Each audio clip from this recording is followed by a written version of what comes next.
It's another beautiful Wednesday on Your View. Welcome to the show. I am Moriah Afolabi Brown. Always, I have my lovely co-hosts here. Hi, ladies. Hello. Akasha Zibiri, how you doing? On your phone this morning.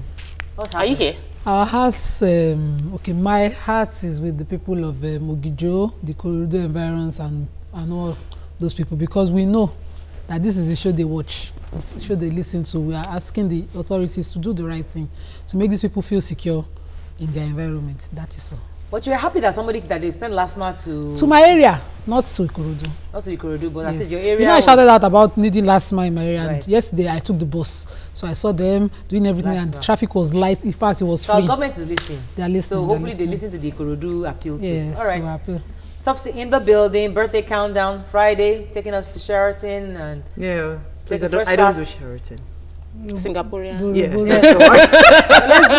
Let's do Indian this time around. No, Jamaican or Mexican. Goodness. Which one? Moriah, I want to say that never focus on money. I want to always say that I live my life without being thinking about cash all the time. But in the past 3 days or 2 days, I've been so down. I didn't realize what was going on. It was money. Like, I was talking to T-Smart yesterday, and something like that, she was just asking me a question. When I answered, I realized that, okay, money. My phone had issues, 70K to fix. My car AC, money to fix. Birthday coming, money to do. Money as in bills just everywhere. And I'm wondering, this isn't consciously, I would never even have flagged it down that it was a money-based downer, but I started making conscious effort last night that, you just snap out of it. It's just focus on all the things that are working for you instead of focusing on money. But, you know, this thing just creeps up and you don't know what it's costing. You know, interestingly, I like your earrings, by the way. Thank you. Interestingly, when I feel that way, you know what I do? I go to my room, have a nice cup of coffee, turn on the air conditioner, watch TV, just relax and read a book. You know, just leave all your troubles. You know, find something you love to do. You know, I like coffee, so I drink coffee, turn on the air conditioner. And then you just relax. Just watch E or watch the Food Network. E will make it worse. Food Network helps me too. What? I just look at it that all the things. Watch Food Network. I was consoling myself that, you're alive. These bills would come, so they would go. Right, you'll be all right. Oh, Alicious, what's going on? Yeah, I'm happy. It's your cleavage, no easy. It's There's chest. no cleavage. It's chest. I don't have cleavage. Please, it's chest. Yesterday, I went to a school. I had, what's it called now? A speaking engagement, right? A speaking engagement yesterday. It was really nice. My friend followed me and she got a job as a result of that. Friend. You see, I think when I tell people that support each other, you never can tell where the opportunities are. You know. I support you now. Yeah. I know they support you. You did support me. So hook your sister. Don't worry, I'll hook you up very soon. Why? Thank God. I think it's in the place of purpose. You know, when you keep on, when you're doing not expecting what would happen, something would happen. Right. I'm happy for her. Yeah, I'm so excited for her. Anything for you? Nothing much. I need a vacation actually. Just go back. No. I need a break actually. You just got back. I just realized that it's actually good to take a break. I need a break. I personally need a break. I'm still having leg pains. I hope to go to the hospital today. Don't worry, you'll be fine. I'm taking coffee, hopefully to help the problem. I can't take the other one we discussed yesterday. Let's take a break. When we come back, we'll look at the front pages of the newspapers. Stay with us. We'll be right back.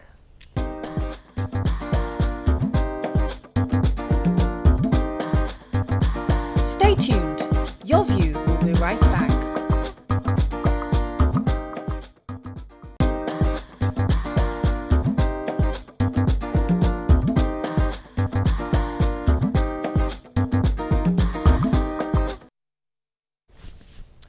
Welcome back. We're going to start with the Punch. Girls refusing rescue should be forced out, says Chibok leaders. One of the girls rejected peace deal because of marriage. Picture here, suspected oil thieves caught while attempting to rebuild an illegal refinery. Oyo appoint ex-OAU Vice Chancellor Salami as technical varsity VC. Video clip shows how Otedola handed parcels to Farouk Lawan. Got to read that.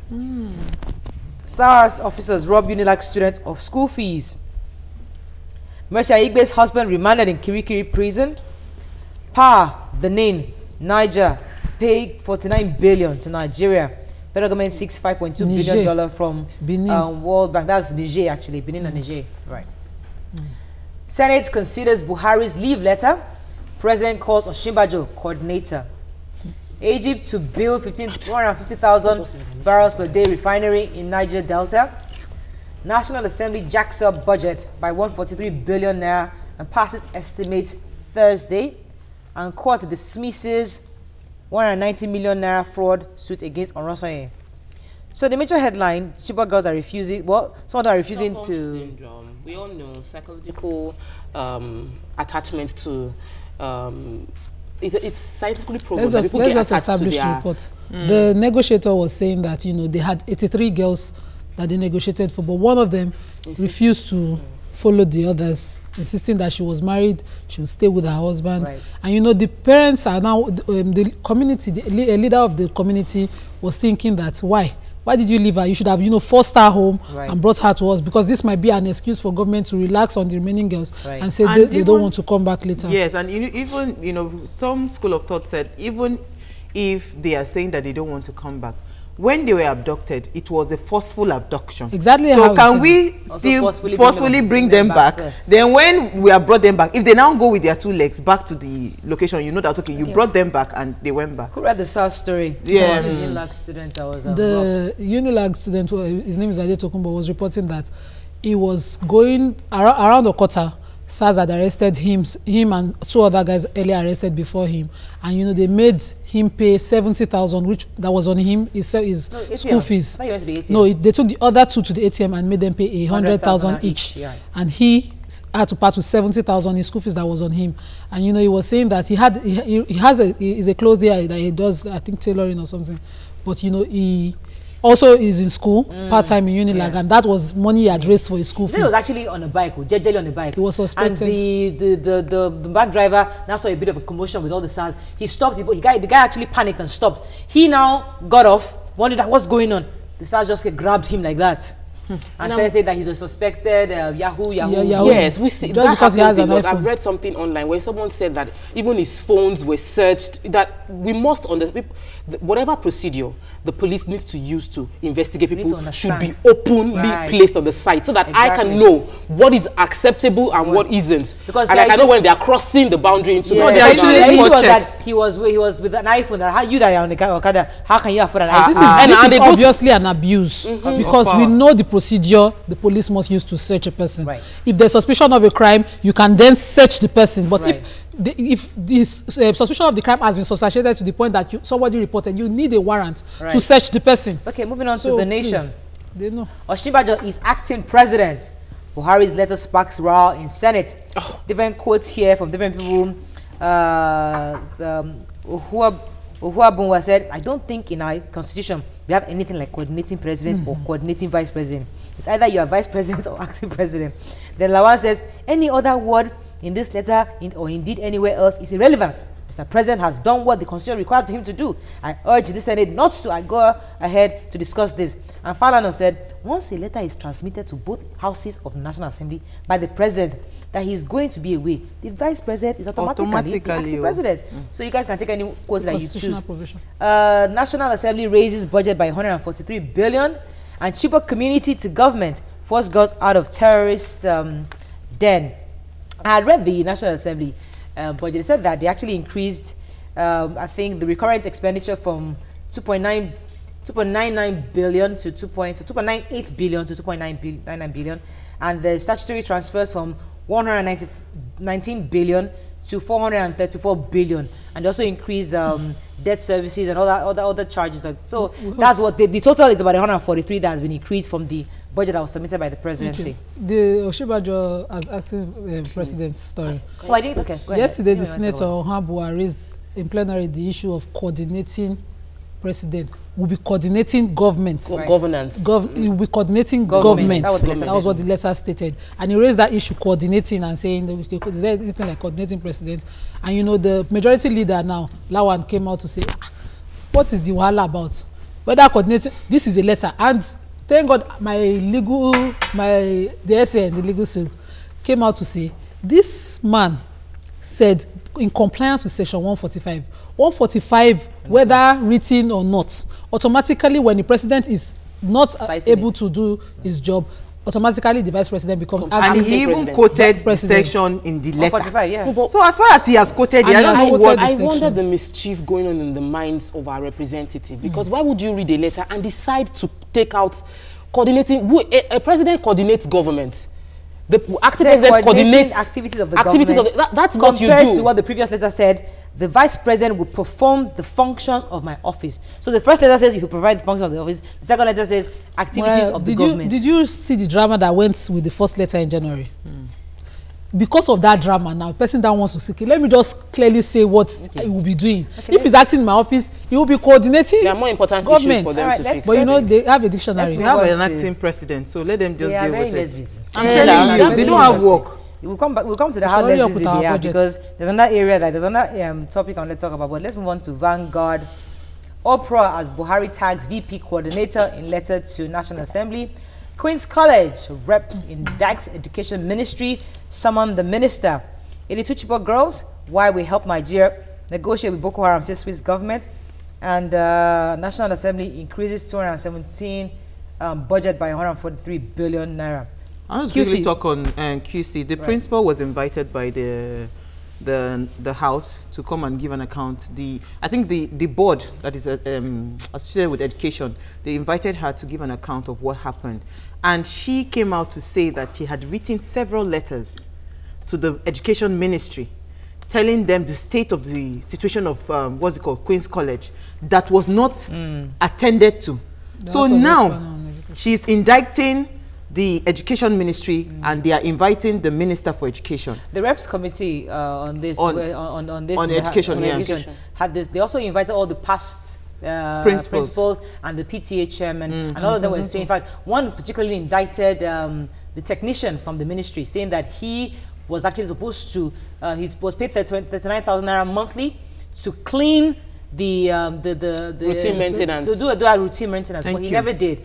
So there's a very big rot. They should sack him and all that. But yes, there's a big rot in the Ministry of Education. So now she's unveiling it, and hopefully I just pray that somebody goes to jail. When this story broke out, I mentioned that there are many other letters that are passed from many other unity schools that should be visited. This just proves the fact that the issue is a systemic rot and should be dealt with holistically. Fantastic. Now, as a leader, the Minister of Education should take responsibility that these lapses took place under his watch and resign, and while they decide to now prosecute the other people from permanent secretary down to the supervisor who didn't do his job.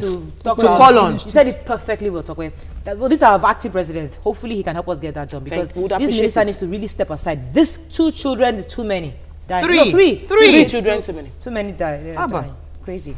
Daily Sun very quickly. Controversy over Buhari's letter on power transfer. Rivers rerun. Governor Wike floors police. Court declares police probe panel illegal. Egypt to build refinery in Nigeria, says Kachuku. Finally, Senate receives harmonized budget. Tension in Niger Delta over revocation of oil blocks allocated to indigents. Ikoyi Gate, NSA, NIE, EFCC, CBN, Sean reps probe. Pro-Saraki Dogara protesters storm National Assembly. And Anambra, Golden Tulip takes over Ogulu Lake Hotel. Okay. So, Ikoyi Gate, which one? Okay, you have Wike. Governor Wike. Yes. Yes, so subsequent to the Senate and House of Reps rerun in Rivers State, there was a little bit of chaos, and the IGP, the Inspector General of Police, had put together a probe panel, which indicted some members, even invited the sitting governor to that panel, which is unconstitutional, and they had to resort to a federal high court who looked at it and said, this is totally unconstitutional. How does the IGP have powers to put together a probe panel to reach this kind of conclusions? That the judge now carefully left it open, that I want to see how the Attorney General of the Federation will go ahead and prosecute based on the conclusions of this panel. Of this pro panel. I want to ask a question, I beg, concerning Ikoyi Gate. How many committees are in charge of probing? I beg, just answer that question. There's presidential committee. The Senate tried to probe. Now the House of the National Assembly also are probing this. 3 different bodies probing the same matter. I want to probe the statements. The report was supposed to be submitted on Monday. We've not heard anything about it. Because I don't understand. Is it that there's a special fund that is budgeted for probing Ikoyi Gate money? Okay, I don't understand. The painful part is that Mugunu has caused a major crisis right now. We have to round up. Unfortunately, that's all we can take on Front Page Review. When we come back, today we have a guest enlighten us on TAMS Summit. Stay with us. We'll be right back.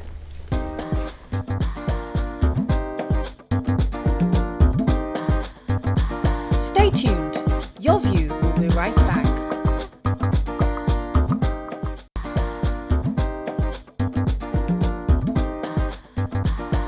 Welcome back to Your View.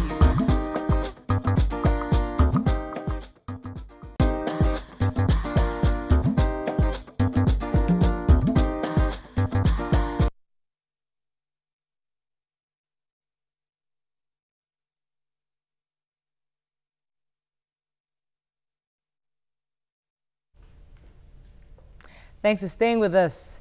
So joining us to enlighten us about TAMS Summit is the CEO, SB Telecoms and Devices Limited, and convener, TAMS Productivity Summit, Afolabi Abiodun, and the TAMS ambassador, actually, Chinwe Obiajaku. Welcome to the show. Thank you. It's good to have you guys on. So what's TAMS Summit about? Tell us what the summit is about. Well, TAMS Summit is actually a platform that we created 2 years ago, that brings together stakeholders, in productivity business. Okay. HR, chief executive officer, and practitioners that understand the importance of productivity. And the essence of it, of course, is for people to discuss all pressing issues that borders on productivity. And the first edition that we had last year had a very large turnout.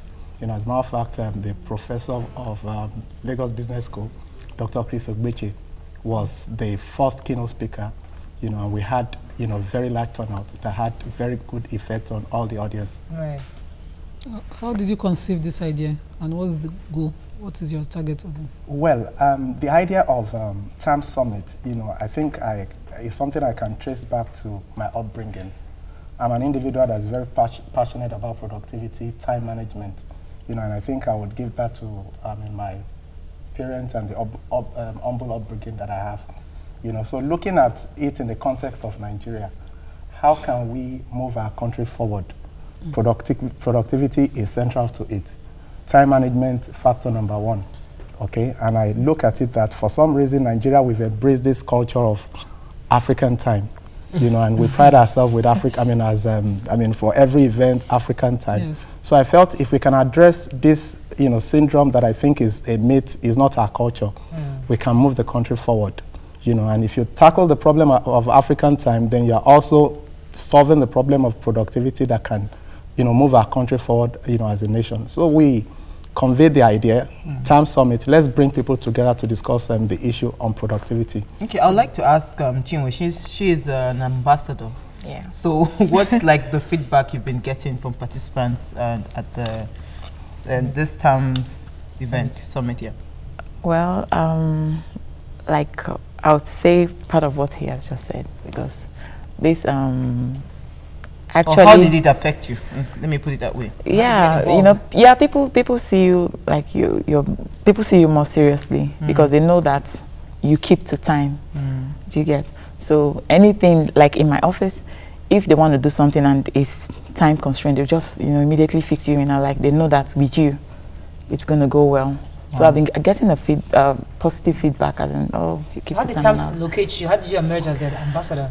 Okay, I will just briefly give us a little history of how it all started, because where I work with a law firm, Sellers and Associates, and what I do is that before I joined them, before I started working with them, I take down I come very early to work, and I finally joined the firm. So due to the fact that I'm always on time, so I was asked to always take the record of the staff that come in, and doing it manually, because I really come pretty early, and I would you know, I have to be awake. Sometimes I want to take a nap or do one or two things, but I have to just concentrate, you know. So I have to take everybody's time coming in and all of that.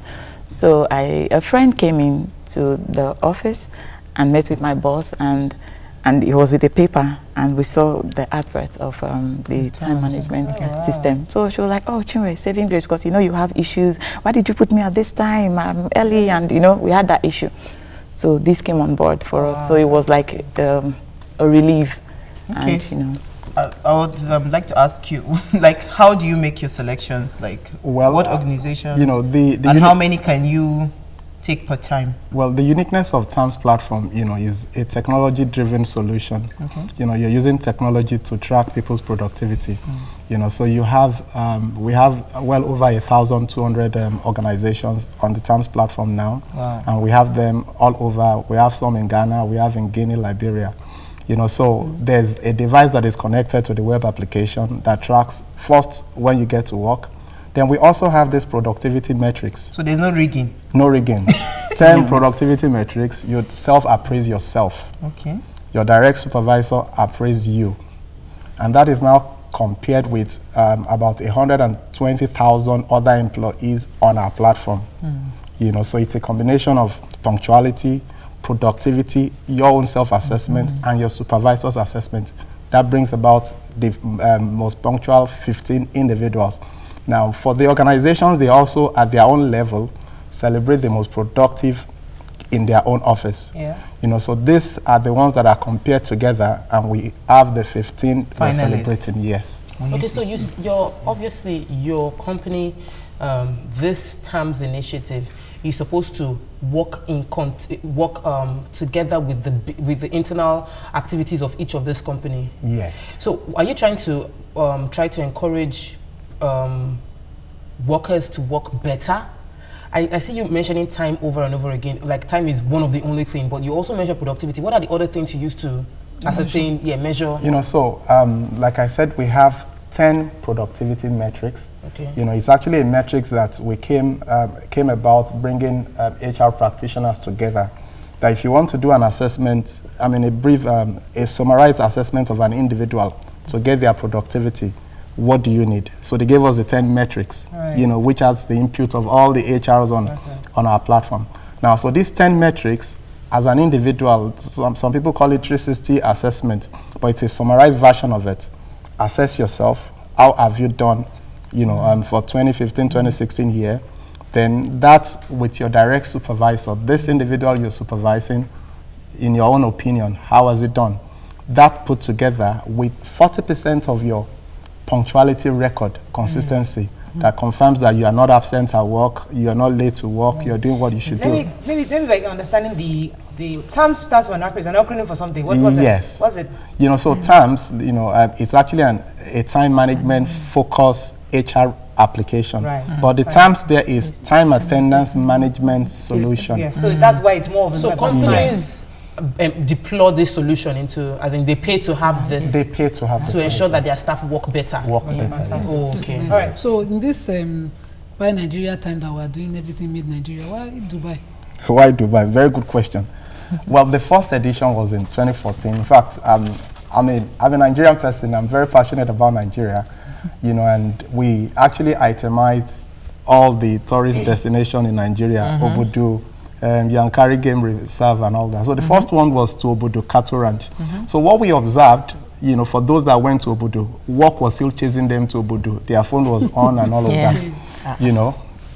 I mean, so when we also now did a survey, I've been talking to the employees directly. They said, the same Dubai our guys are going, the same abroad our guys are going. We also want to have, would appreciate that. And luckily, I mean, for last year, I think two out of the two winners that went to Dubai last year, they got their passport for the first time. They traveled. Well, but there are other holiday destinations now in Africa. It doesn't have to be Dubai. It doesn't have to be Dubai. I agree with you, but again, so you actually give the employees what they prefer? They wanted Dubai, and we gave Dubai to them. Fantastic. Okay, so this year your theme is boosting employee performance. You know, so what exactly does it mean, and how are you going to do that? Well, looking at the current economic situation, I mean, Nigeria is coming out of a recession now. you know, and if you look at early this year, I think the price of everything went up as much as 3 times. Everything went up except our salaries, you know. And if you... I just heard you. You know, and I don't think there's any CEO that is also not mindful of this situation. But what are you going to do? You know, you're not making money. You can't increase wages. That's true. Okay, so in one of our discussions, we felt that there are ways you actually can motivate employees beyond pecuniary benefit to boost their performance. So what we're doing with this summit now, the stakeholders we are bringing together, tell us these things that you're doing to motivate employees, to get their performance, to make them happy, do what they are doing, even with the little they are earning beyond salaries. Okay. I wanted to ask Chinwe again. Okay. Apparently, you're the one sitting close to me. What was the experience like, you know? Yes. Trip, yeah. So was it really all expense paid trip? Yes, yes. Because one employee is listening now, and I want to encourage the employee to become a better employee, right? Yeah. So that they can get the opportunity to travel. So what was the experience like? It was actually an all expense paid trip. Wow. You know, they really took So good how care of many us. I think we days? were like 4 days, 3 days. It was 3 days. It was fun. They took us on a tour. We were treated specially, like, Royalty. I never knew that, you know, you could be appreciated this So are you much. winning this year again? Yeah, actually, I'm still winning. I'm actually from my organization, but my productivity assessment wasn't sent. So, but my time was still on that, you know, Okay, so that point. I want to just catch in on what you're saying, because you just were doing your own job. Yes. And you were just diligently doing your work. And because your company plugged into TAMS, you were nominated to get an all-expense paid trip to Dubai and encouraged. What are you doing to get more companies to plug into TAMS? And also, because we are running out of time, the summit. Tell us a bit about the summit very quickly also. Okay. In addition to her question. Well, about the summit again, you know, like I said, you know, at the beginning, the whole idea of the summit is creating a platform that we actually can discuss, you know, issues that borders on productivity. So when is it? Okay, and it's next week, Thursday, May 18. Okay. The keynote speaker for the event is Dr. Odoyin Salami of Lagos Business School. And we also have, and we're doing this in partnership with the Ministry of Wealth Creation. The commissioner is the special guest and is also, you know, and speaking at that event. Mozon Center, okay. Time? 11 o'clock. 11 o'clock is 11 o'clock, and that's what we're known for. Okay. Then on the question you asked about how organizations can come on the TAMS platform. When we started TAMS, we had Nigeria in mind and we were government focused. Okay, and that took like 2 years out of our time, not getting government, you know, on board. But the minute we shifted our focus to private sectors, you know, we were amazed. You know, in a space of 3 years, we've grown from just few hundreds of, we have like 150 in 2013, and today we have about 1,200 plus organizations on TAMS platform.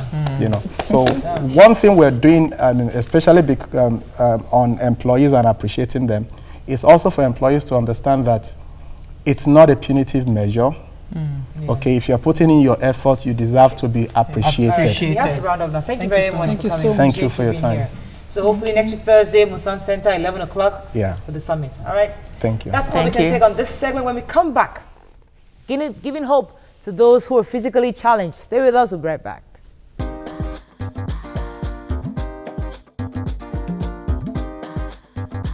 Stay tuned. Your View will be right back.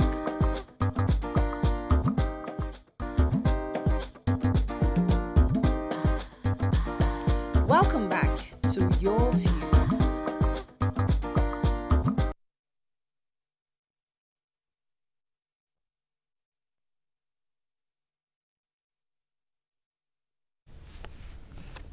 Yes, thanks for staying with us. So Christiana Akenyemade is a visually impaired entrepreneur and motivation speaker who believes there's ability in disability. As an entrepreneur, she makes bags, shoes, dresses, and also deals in tie and dye. Today, she shares with us her motivating story, empowering young people and being a total inspiration to other physically challenged people. Welcome to the show, Christiana. Thank you very much. Good to have you on. You can call us on 80668014. You can also tweet to us at TVC Connect. Please hashtag YourViewTVC so we can read your tweets. So, Christiana, how you doing? I'm fine, thank you. So, thanks for coming on the show. Now, we know you're visually impaired and you've been able to create a business out of making shoes, clothes, bags, the whole works. How did you even start learning these things? I was formerly a banker. Okay. So after I left the banking industry, 2010, by 2011, I discovered there was a problem with my sight. I went to the hospital, but unfortunately, the day I was given an appointment for the operation, I lost my sight. And I thought that was the end of my career. I thought that was the end of my life. I never knew I can even stand before you, or I can even give motivational speech to the less privileged.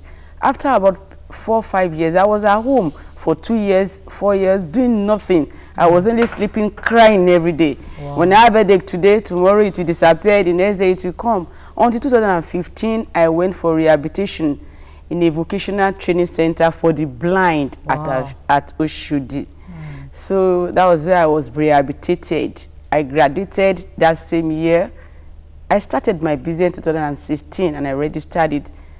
After then, I've been going out and I've been empowering people. And I give glory to God that God is really assisting me. That despite the fact, my disability, I discovered there's a ability in me. And the skill I had when I was in the banking industry as a marketing manager, I put it into my business and God really assisted me. I have the technical skill, I have the managerial skill for this work I'm doing, and thank God, God is really assisting me. Yeah. Ma, what was the nature of your eye infection? Was it just, what exactly? Was it cataract? Which of them was it? I was diagnosed with glaucoma. So I've been on eye drops ever since. But I want to ask a question because, of course, obviously you're a family person. Yes. So what was the role, what was the support you got from your family? When this happened? You know, when this happened and, you know, how supportive and what's the current situation now? My family initially they neglected, but my twin sister, because I'm Kehinde, my twin sister Taiwo Akinde, really stood by me. And I thank God for the ministers of God, the church I attended, Apostle Olabisi Balogun, and other ministers of God. They encouraged me. That was what gave me the motivation. They inspired me with the word of God, that was not the end of my life. I'm excited about how strong you are. As in, it is obvious that you're convinced that you still have a lot to live for, and that is a good thing. Yes. There are a lot of people that have been through what you've went through, like they were able to see before and suddenly had eye issue and they give up on life. How are you reaching out to them to encourage them to find something that they can do? It might not necessarily be this, but just finding something. What platform are you using to get across to people to let them know that having a change in circumstances of your sight isn't the end of your life? I've been moving from one church to another church and from one organization. Right now, I'm an instructor in a skill acquisition center where I even teach the sighted. And even the orphans, the widows are there. There are some people that have lost hope. They thought they can never make it in life.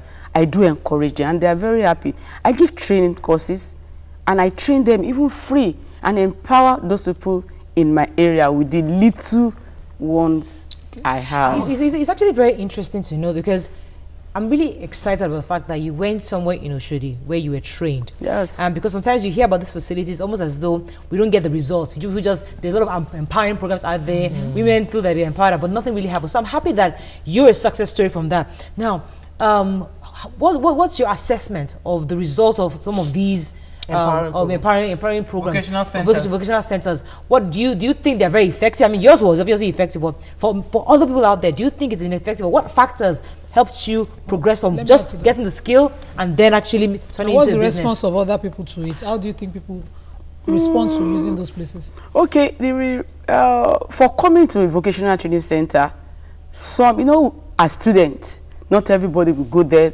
and know whatever they are doing. But I just give glory. There are some that are there that they really know what they are doing. Right. And there are some that are there that they don't even know what they are doing. Right now, from those people that we graduated together, some are still at home. Some are still begging. Though as this disabled person, it's not necessary that you have to beg. Even in the negative world, Satans know that once you are disabled, you become a beggar. But it's automatically you have to neglect it. You have to say no, that I must not be a beggar. Sorry, there's an adage in Yoruba that says, only okay, lowa funingbe, ile, lowa entubangba. Once you are giving, you will be going up. Right. But once you determine in your mind, I want to become a beggar, fine, you will become a beggar. And you never raise up. Let me take this call from Bolade. Bolade, are you there? Hello, good morning. Thanks for calling. Go ahead, please. My name is Kolaji. Go ahead. I'm calling from Jericho. About the visually impaired, all these disabled people, we have many of them in our school. So all they need is motivation. We even have an avenue for them where they are allowed to learn a work.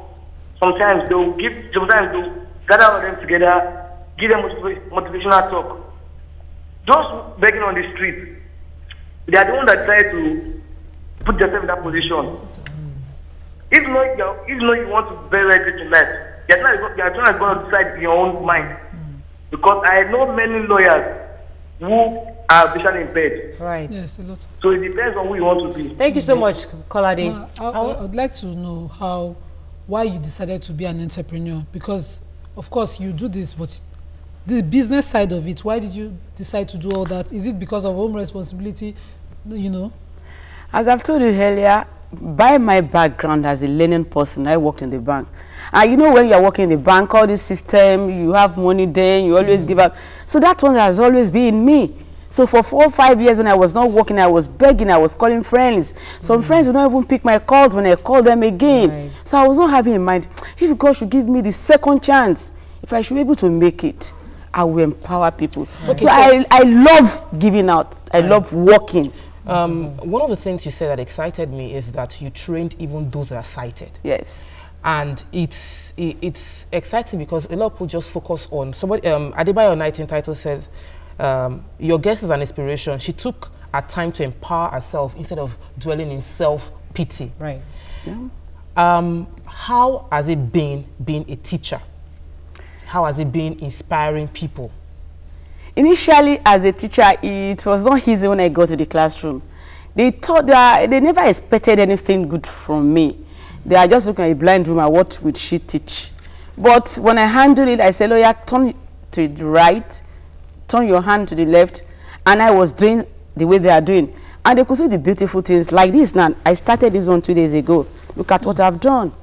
This is a very beautiful bag. And you were taught how to do this? Yes, I was taught there at the Vocational Training Center, Oshodi. I'm inviting people to come there. It's a very good Is it owned by Lagos or by No, it's an NGO, non-governmental organization. Let me take this call from Michael. Michael, are you there?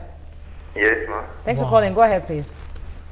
Actually, I want to thank God for that woman. That she really, her motivation, that her desire, I thank God that God granted it. And one thing again, we look at the people around our distance. Like if you go to Ishodi, you look a lot of people there begging and all this. Instead of them to be empowered. I heard of one boy, one Yoruba, Izzy Balogun, someone in America. He's also physically challenging, but I see that he might emerge a winner or something there, that which makes me to think that if this guy can do this thing, why can't we able people like us can't? But I thank God for the woman, and God will make her to empower others also who are physically challenged like her. All right, thank you very much, Michael. Thank you, Ma. Ma, this bag has 2 colors. Yes. Who picks your colors? Because you know you can't see obviously, but the pattern you're knitting on this bag is kind of difficult for even someone that is sighted. I'm wondering how you get the colors.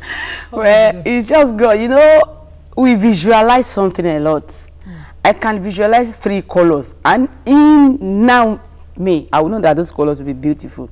I'll just tell them, let me have orange color, let me have green color. I will tell somebody is sighted, would that color be fine? When you say it's fine, let me have it, and I will do it.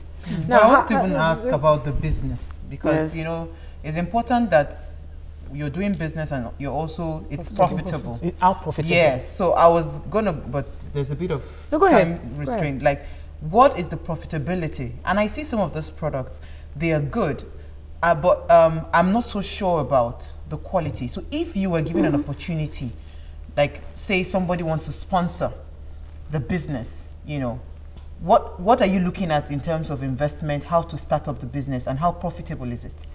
It's a very good thing. I pick my fabrics locally. Okay. And when I touch any of these fabrics I want to buy, I will know if the quality is there. I'll feel it that this one is a good quality. And if it's otherwise, I'll turn it down that I don't want this. So, and when I want to pick my fabric, at times I'll ask people, look at this color, is it beautiful? Is it good? So how profitable is it? It's very good. Are you living off your income? I'm a taxpayer and I'm an employer of labor. I employ at least about 3-4 people. One is part-time and the other is permanent. They are working with me and I pay them money. Okay, let's take a quick break. When we come back, we'll continue our conversation and we'll take your calls and tweets. Stay with us, we'll be right back.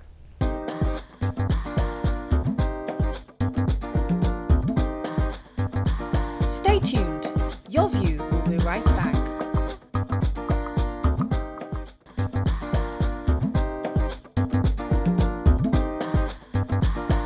Welcome back to Your View. Thanks for staying with us. So we still have our guest here with us. Let's ask you, let's go slightly personal now. How do you go around the house, cook your food? Do you have your children assisting you? How do you go out? You know, how do you relax, have fun? What do you do to, you know, to make for leisure? And for leisure, at times, and I'm at home, I listen to programs, radio programs, watch, but I cannot watch the television, but I can, at times I'll listen to the program like this. My view, your view, I listen to the program, so I always see you there, visualize it there. So at home, in my normal daily activities, I do them myself. I do the laundry myself, I cook myself. Even I prefer cooking, and I go out. You know, we have been taught mobility. Right. So I move out without the aids of anybody. Wow, okay. fantastic. So let me quickly take Mercy, then I'll come to you, Sokwe. Mercy, are you there? Yes, I am. Good morning. Thanks for calling. Go ahead, please. All right. I'm very, very sad by what by this lady. We all are. And I want to know where the center she learned from. I want to know where it's located. You know, Shodi. But where in Oshodi? Okay. Tell us the center where you got your... Okay, at Kappa. Not far from Firo. Oh. Yes, Firo. We can come into the resettlement center at this Army Resettlement Center, Charity bus stop. They just take a bike, tell them you are going to the blind school, they will take you there. Right. But admission is always January to December, a year or 2 years program. Okay. Okay, we had a brief discussion while we were on break, and you spoke about how you had to take responsibility, that you didn't have anybody and you knew that I must face what I went to school to do. I don't like giving beggars on the street. I feel there are options for them. But I'm sure you would have heard, and while you were cited, you see a lot of people on the streets begging. So much that they have one person holding them, whose entire life is dependent on the money they make. What do you have to say to such people out there? I want to tell you that it's very, very wrong. You should try and change their motive. It's not necessarily means because you are disabled that you have to beg. No, you can only beg for the business when you have a business to do. But don't beg to eat. Let them teach you how to make money, not how to make money to feed yourself. Right. So I did not like that kind of attitude. Let me take this call from Yakub. Yakub, are you there? I'm there. Where are you? Thanks for calling. Go ahead. Yeah, because of the time, let me just go to the point. I would be very happy if Honorable Minister of Information is watching this program this morning. I have a reason for saying that, right? I follow Alhaji Lai Mohammed closely when the election is coming up in that time. I follow him, he was telling us then that if possibly they got to power, the first thing they would do is to sign the disability bill. I've already passed the first, second reading and third reading. So what Mr. President needs is to sign that law. But now today, I will urge you, Morayo, to bring on an honorable minister to that today. We have a lot of questions to put to him. That's what God bless. I thought it had been passed already. But there's no success story without challenges, and with your condition already you have a challenge. But what challenges do you have around your business and your day-to-day, so you must have at least something that you need someone to help you with. At times when I'm doing something, I want people to look at it, maybe it's good. At times I may make a trial when doing things, but I may not see people around. The most one that makes me sad at times when I want to read, because I'm a Sunday school teacher at my church. So now, when I want to study the Bible and what I will use in teaching, I have to be looking for people that will read for me. Okay, the Braille. So you're not trained with the Braille? I was trained with the Braille, but I did not know the Braille very well. Most of them get trained when they were small. I wanted to ask, because we have a platform that a lot of important people watch, people that make decisions. What would you say is the need of most visually impaired people out there that you feel the government can do to make life more easier for people that are visually impaired or having one form of disability or the other? What the government should do is that they should just try and invest and let them make something out for living instead of being liability. It's not so easy to become a liability. I've decided in my own heart that I'll always be an added value, that I'll always be an asset. No matter the condition, no matter the challenge I'm facing, I'll be an asset to my family, to the children, and to the entire society. Isabel says some tweets, I'm happy for her. She found her purpose and has a job. Keep up the good work. She's also saying that there are vocational centers around us, but you can teach someone something, but you cannot force them to learn. Okay, that's okay. I wanted to ask that. Have you ever, tried to use social media to promote what you do?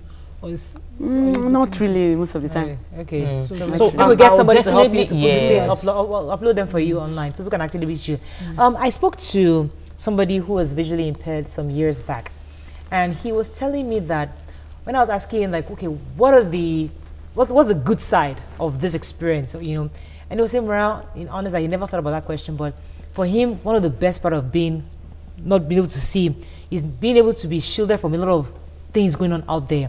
That now he has more time to think deeply, and he's able to process things better. That he's not distracted by a lot of negativity out there. As I'll pose that same question to you. Now you used to be visually, you could see before. Now you're visually impaired. What's that good side of it? What aside from all the things we can see? Do you get time to yourself to at least process things better? I get time to myself and I process a lot of things.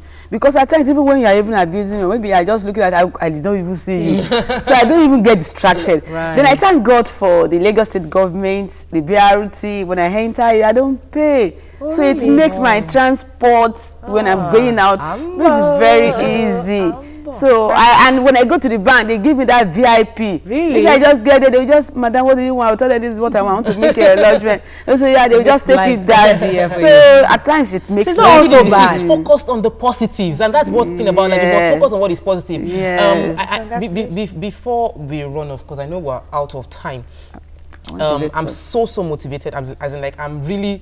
I started the show saying I wasn't feeling too happy, but you've really inspired me, and I know you've inspired many others. So I want to say that what are you doing next? What is that thing you're going to do this year? Last words for our viewers from you. Okay, like now, I want the federal government, the state government, the local government, private parastatals, ministries, organization, financial institutions, network, MTN. I just want them to invest in my business. I want to increase my capacity because I'm looking at the time I'll export my product outside the country because it's a registered company.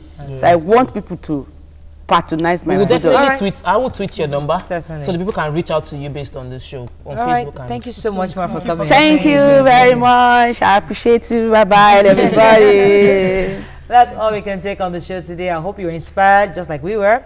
Have a lovely day. See you tomorrow. Bye-bye.